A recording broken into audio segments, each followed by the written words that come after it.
வணக்கம். இந்திய நேரப்படி காலை 8:30 மணி செய்திகள். முதலில் ஜெம் தலைப்புச் செய்திகளை காணலாம். பிரச்சாரத்தில் முஸ்லிம்கள் குறித்த பேச்சு விவகாரம். பிரதமர் நரேந்திர மோடி மீது தேர்தல் ஆணையத்தில் காங்கிரஸ் புகார். முஸ்லிம் சகோதர சகோதரிகளுக்கு ஆதரவான முடிவு. பிரதமர் மோடி பேச்சு. 6 மாணவிகளுக்கு பாலியல் தொல்லை கொடுத்த தலைமை ஆசிரியருக்கு இரட்டை ஆயுள் தண்டனை. நீதிமன்றம் அதிரடி தீர்ப்பு. அருணாச்சல பிரதேசத்தில் 8 வாக்குச்சாவடிகள் நாளை மறு வாக்குப்பதிவு. தேர்தல் ஆணையம் அறிவிப்பு. பாகிஸ்தானில் நடைபெற்ற இடைத்தேர்தலில் ஆட்சியை கைப்பற்றியது முஸ்லிம் லீக் நவாஸ் கட்சி. சித்திரை திருவிழாவையொட்டி குலுங்கியது மதுரை மாநகர். பச்சை பட்டுடுத்தி வைகை ஆற்றில் இறங்கினார் கள்ளழகர். IPL கிரிக்கெட் தொடர். 9 விக்கெட் வித்தியாசத்தில் ராஜஸ்தான் அணி அபார வெற்றி. இனி விரிவான செய்திகளை காணலாம். தேர்தல் பிரச்சார பொதுக்கூட்டத்தில் பேசும்போது முஸ்லிம்கள் குறித்து கருத்து தெரிவித்தது தொடர்பாக பிரதமர் நரேந்திர மோடி மீது நடவடிக்கை எடுக்க வலியுறுத்தி காங்கிரஸ் கட்சி சார்பில் தேர்தல் ஆணையத்தில் புகார் அளிக்கப்பட்டது. காங்கிரஸ் மூத்த தலைவர்களை கொண்ட குழு பிரதமர் மோடி மற்றும் பாஜக மீது 16 புகார்களை தேர்தல் ஆணையத்தில் சமர்ப்பித்தது. இந்த புகார்கள் மீது தேர்தல் ஆணையம் நடவடிக்கை எடுக்காவிடில் அதன் மதிப்பின் மீது களங்கம் ஏற்படும் என்றும் அக்கட்சி தெரிவித்துள்ளது. நாட்டின் வேலைவாய்ப்பின்மையை குறைக்கவும் விலைவாசி உயர்வை கட்டுப்படுத்தவும் கவனம் செலுத்தப்படும் என்ற காங்கிரஸ் கட்சியின் புதிய விளம்பரத்தை தனது வலைதளத்தில் காங்கிரஸ் MP ராகுல் காந்தி திங்கட்கிழமை இணைந்து வெளியிட்ட பதிவில், நாடு சந்தித்து வரும் இதுபோன்ற உண்மையான பிரச்சனைகளிலிருந்து மக்களை திசை திருப்பும் பிரதமர் மோடியின் புதிய உத்திதான் இந்த பொய்களும் வெறுப்பும் பேச்சும். வேலை வாய்ப்பின்மையும் பண வீக்கமும் புதிய உச்சத்தை எட்டி வருகின்றன. ஆனால் எல்லாம் நலமாக செல்வதாக பிரதமர் மோடி கூறுகிறார். இத்தகைய பொய் வியாபாரத்தின் முடிவு நெருங்கிவிட்டது என்றும் குறிப்பிட்டுள்ளார்.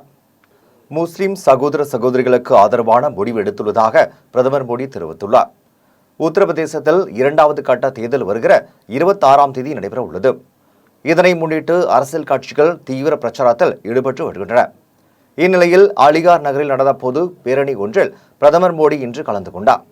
அவர் திரண்டிருந்த கூட்டத்தினிடையே உரையாற்றும் போது முஸ்லிம் சகோதர சகோதரிகளுக்காக பாஜக தலைமையிலான அரசு ஒரு மிக முக்கிய முடிவு எடுத்துள்ளது என்று கூறினார்.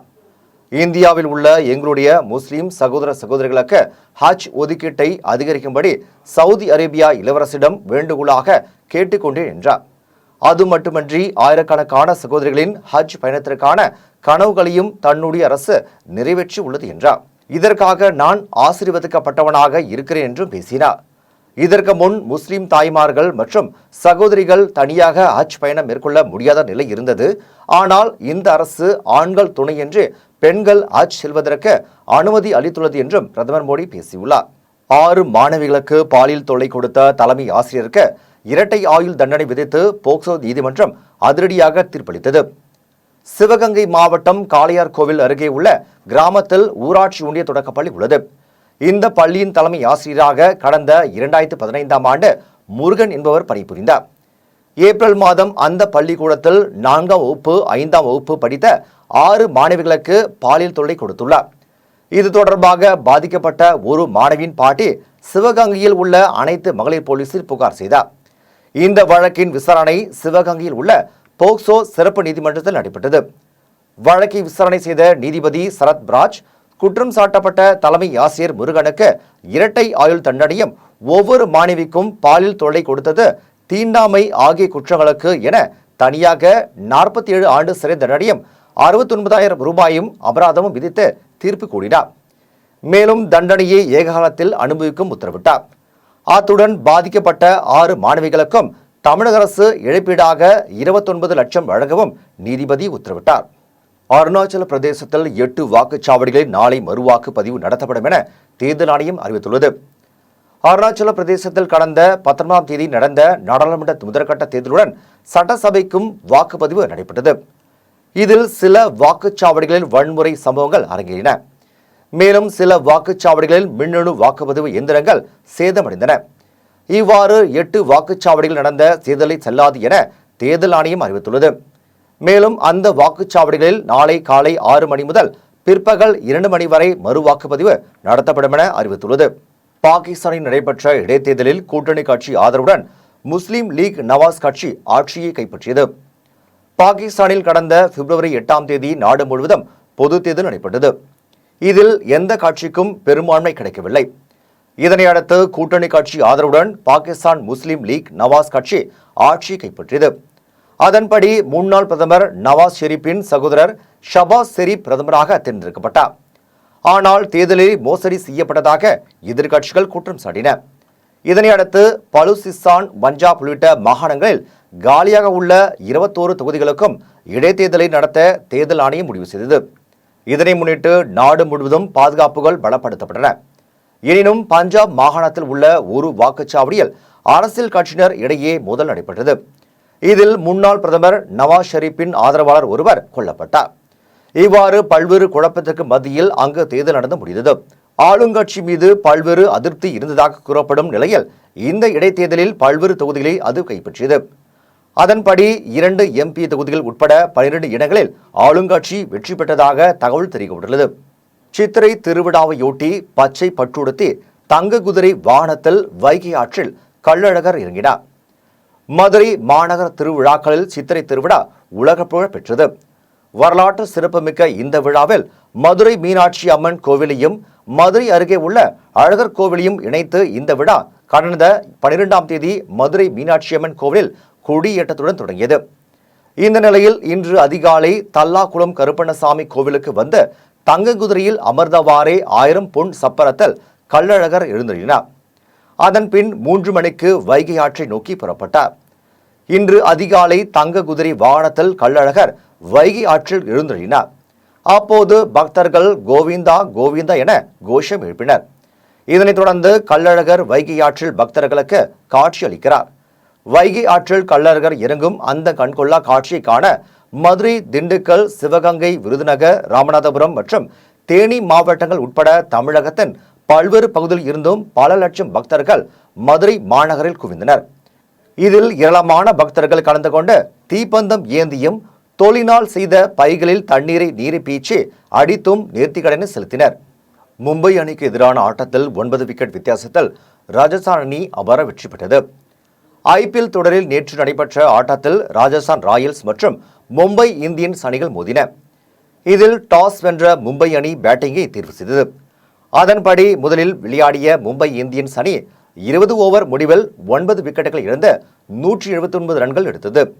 அதிகபட்சமாக திலக் வர்மா 65 ரன்னும் வதேரா 49 ரன்களும் குவித்தனர். ராஜஸ்தான் தரப்பில் சந்தீப் சர்மா 5 விக்கெட்டுகளை வீழ்த்தினார். இதனையடுத்து 180 ரன்கள் அடித்தால் வெற்றி என்ற இலக்குடன் ராஜஸ்தான் அணியின் சார்பில் தொடக்க வீரர்களாக களமிறங்கிய யசஸ்வி ஜெய்ஸ்வால் மற்றும் ஜோஸ் பட்லர் இருவரும் சிறப்பாக விளையாடினர். முடிவில் ஜெய்ஸ்வால் 60 பந்துகளில் 7 சிக்சர்களும் 9 பவுண்டரிகளுடன் 104 ரன்களும், சஞ்சு சாம்சன் 38 ரன்களும் எடுத்து கடைசி வரை ஆட்டமிழக்காமல் களத்தில் இருந்தனர். இறுதியில் ராஜஸ்தான் அணி 18.4 ஓவர்களில் 1 விக்கெட்டை மட்டுமே இழந்து 183 ரன்கள் எடுத்தது. இதன் மூலம் மும்பை அணிக்கு எதிரான ஆட்டத்தில் 9 விக்கெட் வித்தியாசத்தில் ராஜஸ்தான் அணி அபார வெற்றி பெற்றது. புதுச்சேரியில் தடையை மீறி செயல்பட்ட 124 இறைச்சி கடைகளுக்கு நகராட்சி அதிகாரிகள் 46,000 ரூபாய் அபராதம் விதித்தனர். புதுச்சேரியில் மகாவீரர் ஜெயந்தியையொட்டி இறைச்சி, மீன் மற்றும் இதர மாமிச வகைகளின் விற்பனை தடை செய்யப்படுவதாகவும் இதை மீறி செயல்படும் கடைகள் மற்றும் இறைச்சி கூடங்களுக்கு சீல் வைக்கப்படும் என புதுச்சேரி மற்றும் உழவர்கரை நகராட்சி ஆணையர்கள் எச்சரித்திருந்தனர். இந்நிலையில் புதுச்சேரி மற்றும் உழவர்கரை நகராட்சி சார்பில் அமைக்கப்பட்ட 2 குழுக்கள் நேற்று பல்வேறு இடங்களில் ஆய்வு செய்தனர். அப்போது நெல்லித்தோப்பு, முதலியார்பேட்டை, முருங்கப்பாக்கம், முத்தியால்பேட்டை, உப்பளம் உள்ளிட்ட பகுதிகளில் தடையை மீறி இறைச்சி மற்றும் மீன் விற்பனை செய்த 174 கடைகளுக்கு நகராட்சி அதிகாரிகள் ரூபாய் 46,000 அபராதம் விதித்தனர். விருதாச்சலத்தில் வெயிலின் தாக்கம் அதிகரித்து வருவதால் நொங்கு, இளநீர், வெள்ளரி பழம், வெள்ளரிக்காய், தர்பூசணி உள்ளிட்டவைகளின் விற்பனை அபாரமாக நடைபெற்று வருகிறது. கடலூர் மாவட்டத்தில் 100 டிகிரியை கடந்த வெயிலின் காரணத்தினால் பொதுமக்கள் கடும் அவதிக்குள்ளாகி வருகின்றனர். இந்த ஆண்டு கோடை காலம் தொடங்குவதற்கு முன்பே வெயிலின் தாக்கம் அதிகமாக உள்ளதால் விருத்தாசலம் சாலைகளில் மக்கள் நடமாட்டம் குறைந்து காணப்படுகிறது. இதனால் வெளியே வேலைக்கு செல்லும் பொதுமக்கள் வெயிலின் தாக்கத்தை சமாளிக்க இளநீர், தர்பூசணி, நுங்கு போன்றவற்றை மக்கள் அதிக அளவில் வாங்கி உண்டு வருகின்றனர். இதனால் விருத்தாசலத்தில் பல்வேறு இடங்களில் சாலை ஓரங்களில் நுங்கு, இளநீர், பதநீர், தர்பூசணி விற்பனை அதிக அளவில் நடைபெற்று வருகிறது. திருப்பூரில் தனியார் ரியல் எஸ்டேட் நிறுவனத்திடம் வாங்கிய இடத்திற்கு அடிப்படை வசதிகள் செய்து தர வேண்டும் என வலியுறுத்தி மாவட்ட ஆட்சியர் அலுவலகத்தில் பொதுமக்கள் கோரிக்கை மனு அளித்தனர். திருப்பூர் மாவட்டம் காங்கேயம் தாலுகாவிற்கு உட்பட்ட படியூர் கிராமத்தில் ரியல் எஸ்டேட் நிறுவனத்திடமிருந்து வாங்கிய 2 ஏக்கர் 4 சென்ட் இடத்தில் 28 குடும்பத்தினர் வசித்து வருகின்றனர். இந்நிலையில் கடந்த 4 வருடங்களாக ரியல் எஸ்டேட் நிறுவனத்தில் தவணை தொகை செலுத்தி வரும் நிலையில் 4 வருடங்களாக எந்த ஒரு அடிப்படை வசதியும் செய்து தரவில்லை எனவும், ஒவ்வொரு முறையும் ஒவ்வொரு காரணங்களை சொல்லி ஏமாற்றி வருவதாகவும், ஆனால் இடம் வாங்கும்போது டிடிசிபி அப்ரூவல் 6 மாதத்தில் கிரயம், சாலை வசதி, தண்ணீர் மற்றும் மின்சாரம் வசதி எல்லாம் இருப்பதாக பொய் விளம்பரங்கள் செய்துள்ளதால் தாங்கள் ஏமாற்றப்பட்டுள்ளோம் என்றும் பொதுமக்கள் குற்றம் சாட்டினர். இதையடுத்து உடனடியாக இடத்தை கிரயம் செய்து தருவதோடு அடிப்படை வசதிகளையும் மேம்படுத்தி தர வேண்டும் என வலியுறுத்தி மாவட்ட ஆட்சியர் அலுவலகத்தில் பாதிக்கப்பட்ட மக்கள் கோரிக்கை மனு அளித்தனர். எங்களுக்கு இடமும் வீடு சேர்ந்து திரும்பூர் ரியல் எஸ்டேட் ஜி மோகன் அவர்கள் விற்று கொடுத்தாங்க. இடமும் வீடு சேர்ந்து விற்றாங்க. எங்களுக்கு இன்னும் கிரையும் பண்ணி கொடுக்கல. தண்ணி வசதி இல்லை, தார் சாலை வசதி இல்லை, குடிநீர் வசதி இல்லை, எதுவுமே பண்ணி கொடுக்கல. கேட்டால் இன்னும் அப்ரூவ்டு வரல, நாங்கள் பண்ணித்தரோம் 4 வருட காலமாக எங்களை அலக்கழிச்சிட்டாங்க. எங்களுக்கு அதில் விவசாய நிலமாக இருக்குதுன்னு வருது.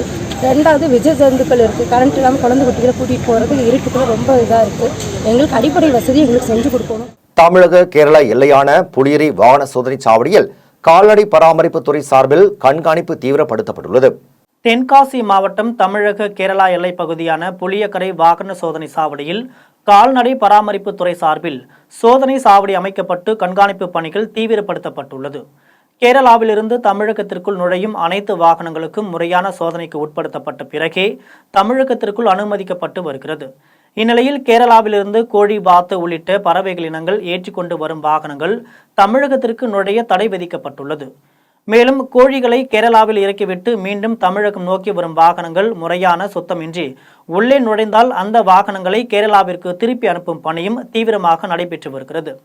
தமிழக கேரளா எல்லைப் பகுதியான புளியக்கரை மற்றும் மேக்கரை பகுதிகளில் தொடர்ந்து நடைபெறும் எனவும், பறவை காய்ச்சல் தமிழகத்திற்குள் பரவாத வண்ணம் தேவையான முன்னெச்சரிக்கை நடவடிக்கைகள் எடுக்கப்பட்டுள்ளதாகவும் கால்நடைத்துறை அதிகாரிகள் தெரிவித்துள்ளனர். சென்னையில் நடைபெற்ற மாநில அளவிலான கராத்தே போட்டியில் வெற்றி பெற்ற மாணவ மாணவிகளுக்கு பதக்கங்கள் மற்றும் கோப்பைகள் வழங்கப்பட்டது. தமிழ்நாடு மாநில கராத்தே டோ அசோசியேஷன் சார்பில் சென்னை பரங்கிமலையில் 21 வயதிற்கு உட்பட்டோர் மற்றும் மூத்த தடகள வீரர்களுக்கான 41வது மாநில கராத்தே சாம்பியன்ஷிப் போட்டி நடைபெற்றது.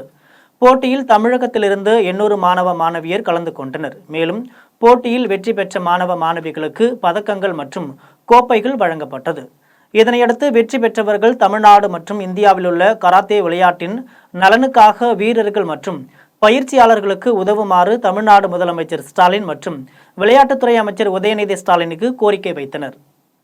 எங்களுடைய மிகப்பெரிய கோரிக்கை, தமிழ்நாடு முதலமைச்சர் அவர்களும் தமிழ்நாடு விளையாட்டுத்துறை அமைச்சரும் எங்களை பார்த்து எந்த அசோசியேஷன் அங்கீகாரம் பெற்றிருக்கு, நேஷ்னல் பாடியில், வேர்ல்டு பாடியில், இது பார்த்து நமக்கு ஹெல்ப் பண்ணணும். நம்ம பிளேயர்ஸ் எல்லாம் நிறையா பேர் நேஷ்னல் போனோம், இன்டர்நேஷ்னல் போனோம். இதுக்கு தமிழ்நாடு மாண்புமிகு முதலமைச்சர், மாண்புமிகு விளையாட்டுத்துறை அமைச்சர் நமக்கு ஹெல்ப் பண்ணால் ரொம்ப நல்லாயிருக்கும். நம்ம ஸ்போர்ட்டு இன்னும் நல்லா வளர்ந்து போகும்.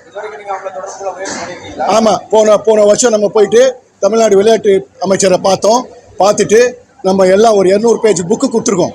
நம்ம அசோசியேஷன் யார், 40 வருஷமாக எப்படி நம்ம வளர்ந்து வந்திருக்கோம், எவ்வளோ நம்ம எல்லாம் கொடுத்துருக்கோம், அவர் பண்ணுறேன்னு சொல்லியிருக்காரு. நமக்கு ஆத்தூர் அருகே தென்னை மரங்களை ஏற்றி சென்ற டெம்போ டயர் வெடித்து தலை கூப்புற சாலை நடுவே கவிழ்ந்த விபத்துக்குள்ளான சிசிடிவி காட்சி வெளியாகி பதட்டத்தை ஏற்படுத்தியுள்ளது.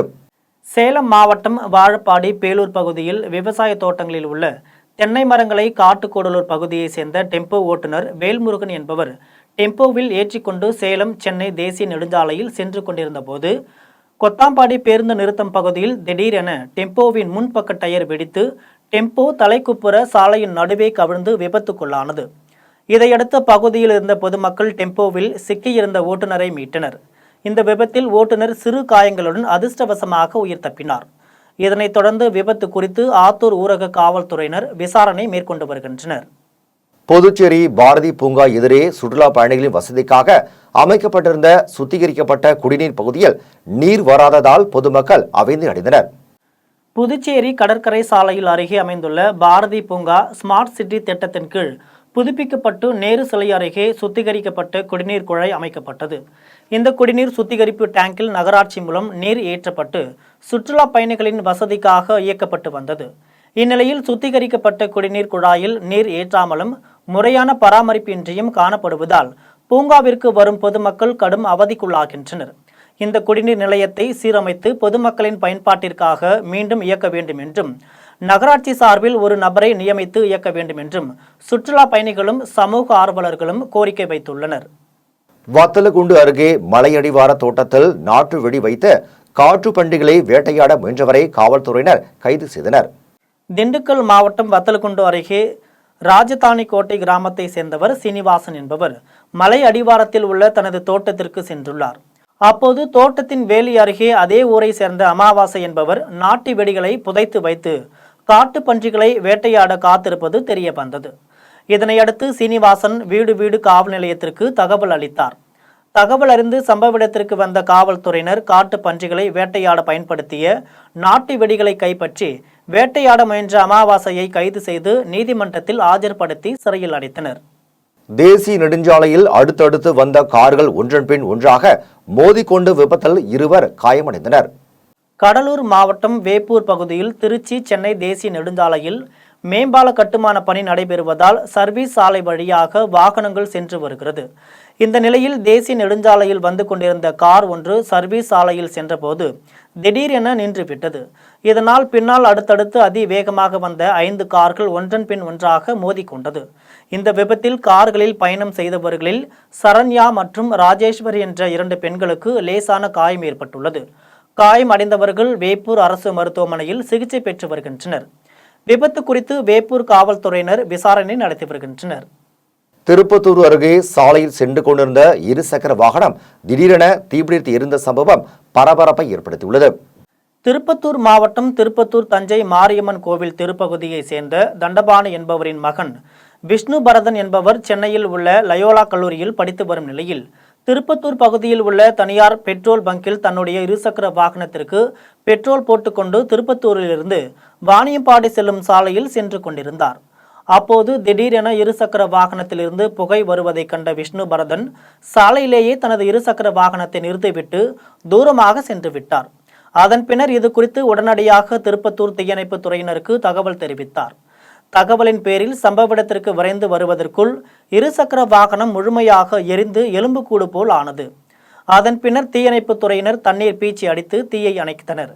சாலையில் சென்று கொண்டிருந்த 2 சக்கர வாகனம் திடீரென தீப்பிடித்து எரிந்த சம்பவம் அப்பகுதியில் பெரும் பரபரப்பை ஏற்படுத்தியுள்ளது.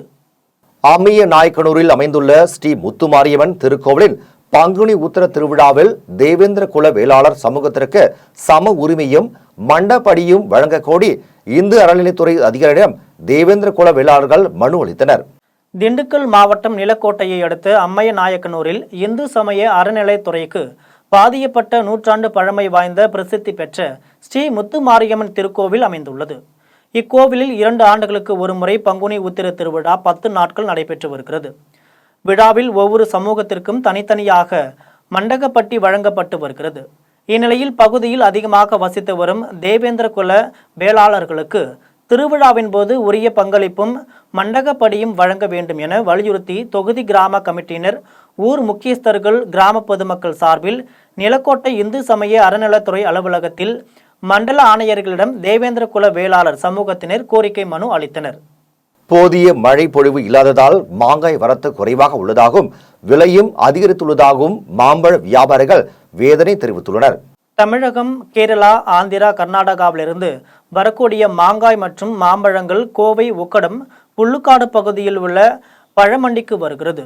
இங்கு நிர்ணயிக்கப்பட்ட விலைதான் இந்தியா முழுவதும் உள்ள வியாபாரிகள் விற்பனை செய்து வருவதாக கோவை வியாபாரிகள் தெரிவித்தனர்.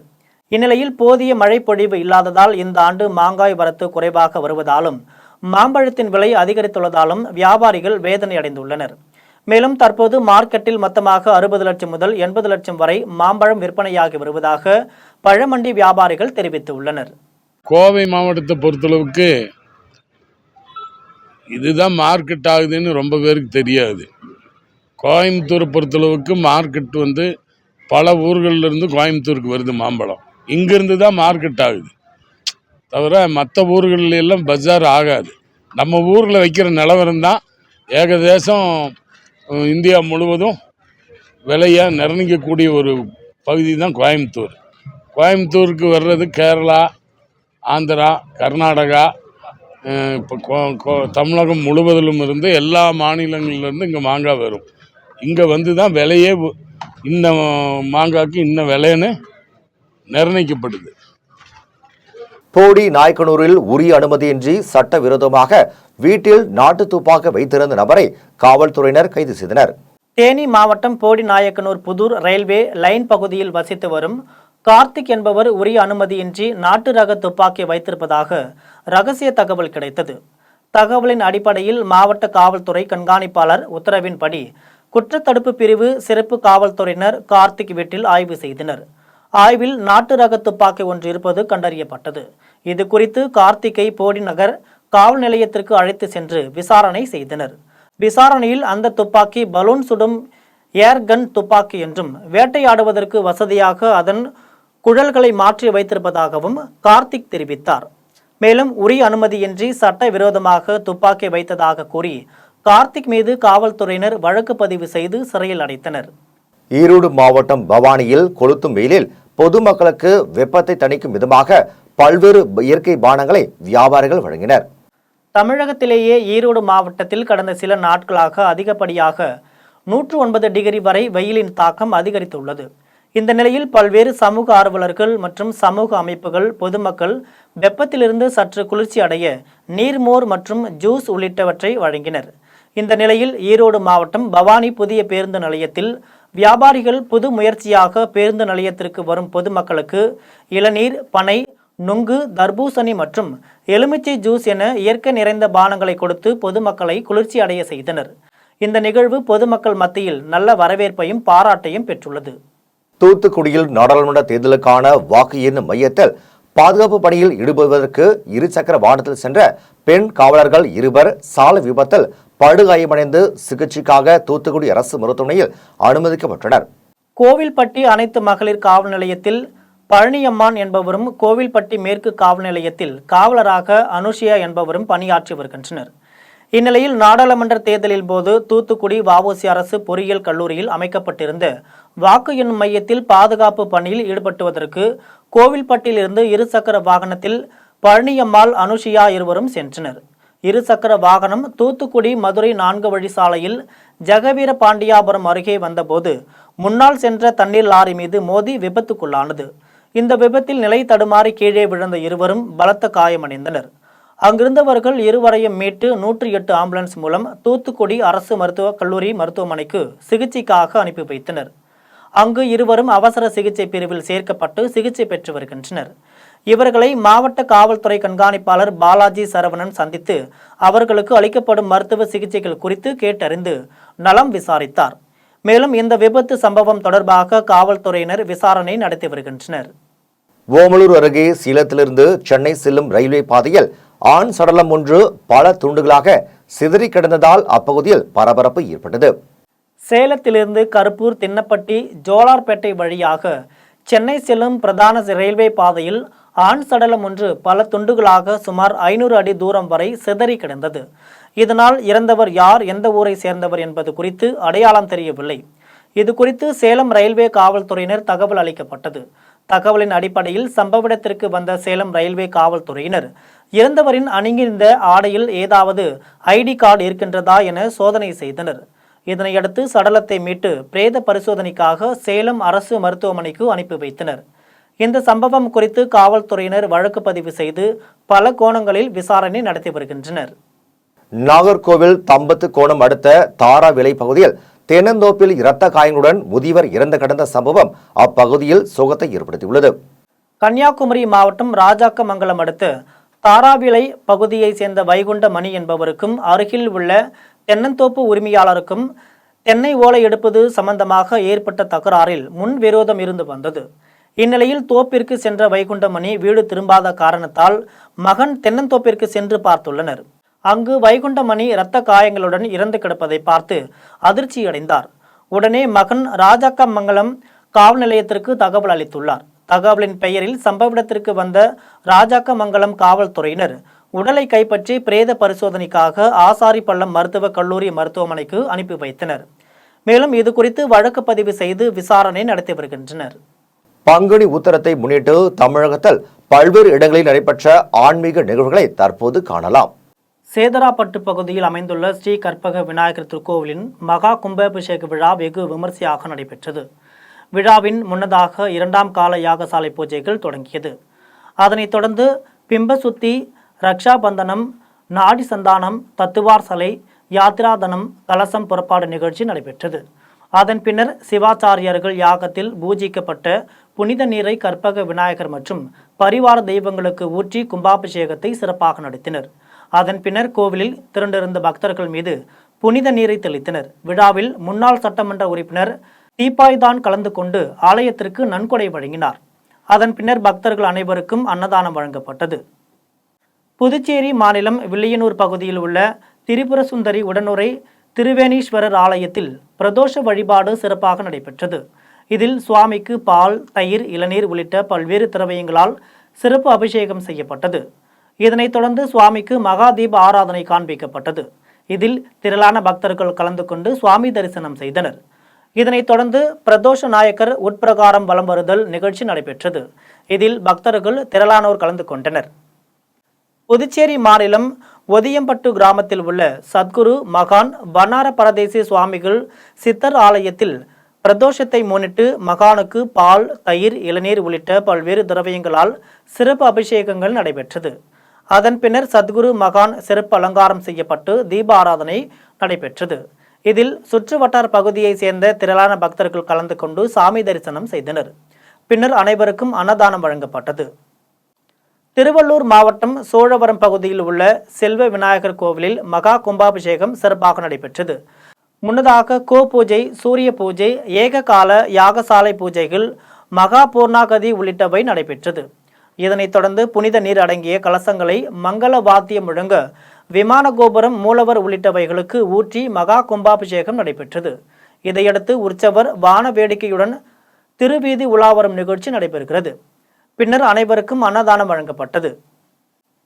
நாகை மாவட்டம் எட்டுக்குடியில் அமைந்துள்ள சுப்பிரமணிய சுவாமி திருக்கோவில் சித்ரா பௌர்ணமி பெருவிழா கடந்த 14ஆம் தேதி கொடியேற்றத்துடன் துவங்கியது. இதையடுத்து முக்கிய நிகழ்வான தேரோட்டம் விமர்சையாக நடைபெற்றது. முன்னதாக சிறப்பு அலங்காரத்தில் முருகப்பெருமான் வள்ளி தெய்வானையுடன் திருத்தேரில் எழுந்தருளினார். தொடர்ந்து சிறப்புகள் மகா தீபாராதனை காண்பிக்கப்பட்டது. அதன் பின்னர் இந்து அறநிலையத்துறை துணை ஆணையர் ராணி தேரை வடம் பிடித்து இழுத்து துவங்கி வைத்தார். சென்னை அடுத்த கீழ்கட்டளையில் ஸ்ரீ பத்மாவதி சீனிவாச பெருமாள் திருக்கோவிலில் 21ஆம் ஆண்டு பிரம்மோற்சவ திருவிழா நடைபெற்றது. விழாவை முன்னிட்டு ஸ்ரீ செல்வர் பிரம்மாண்டமாக அலங்கரிக்கப்பட்டு மேலதாள வாத்தியங்கள் முழங்க வான வேடிக்கைகளுடன் பக்த கோடிகள் முன்னிலையில் எழுந்தருளினார். இதில் ஏராளமான பக்தர்களும் கலந்து கொண்டு ஸ்ரீ பத்மாவதி சீனிவாச பெருமாளை வழிபட்டனர். மீண்டும் தலைப்புச் செய்திகள். பிரச்சாரத்தில் முஸ்லிம்கள் குறித்த பேச்சு விவகாரம். பிரதமர் நரேந்திர மோடி மீது தேர்தல் ஆணையத்தில் காங்கிரஸ் புகார். முஸ்லிம் சகோதர சகோதரிகளுக்கு ஆதரவான முடிவு. பிரதமர் மோடி பேச்சு. 6 மாணவிகளுக்கு பாலியல் தொல்லை கொடுத்த தலைமை ஆசிரியருக்கு இரட்டை ஆயுள் தண்டனை. நீதிமன்றம் அதிரடி தீர்ப்பு. அருணாச்சல பிரதேசத்தில் 8 வாக்குச்சாவடிகளில் நாளை மறு வாக்குப்பதிவு. தேர்தல் ஆணையம் அறிவிப்பு.